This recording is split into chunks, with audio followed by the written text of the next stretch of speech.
નમસ્કાર બહેનો. ચૂંટણીના પરિણામો આવી ગયા છે અને ભાજપ, કોંગ્રેસ સહિત બધા જ રાજકીય પક્ષો દ્વારા ગુજરાતમાં વારંવાર અને સતત મહિલા મતદારોની અને મહિલા નેતાઓની અવગણના કરવામાં આવવાના કારણોસર આપણે મહિલા અધિકાર મંચ તરીકે ગુજરાતના બધા જ મહિલા મતદારોને નોટામાં મત આપવા માટે આવાહન કરવામાં આવેલું હતું.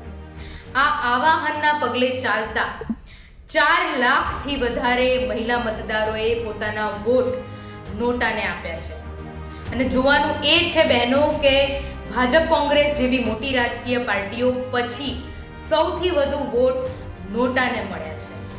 તો હું ડૉક્ટર મિતાલી સમોવા આપ સર્વે નોટામાં મત આપનાર બહેનો, માતાઓ, દીકરીઓનો ખૂબ ખૂબ હૃદયપૂર્વક આભાર માનું છું.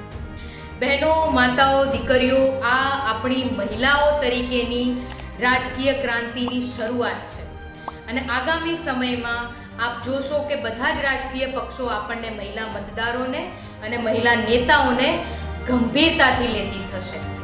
અને અમે મહિલા અધિકાર મંચ તરીકે આવનાર સમયમાં વધુમાં વધુ મહિલાઓ રાજકારણમાં જોડાઈ સક્રિય રીતે કામગીરી કરે, વિધાનસભા અને સંસદ સભ્યમાં વધુમાં વધુ બહેનોને આપણે મોકલી શકીએ તે રીતે તેમનામાં જાગૃતિ લાવવા માટે અવિરતપણે પ્રયાસ કરતા રહીશું. જય ભારત, નારી શક્તિ જિંદાબાદ.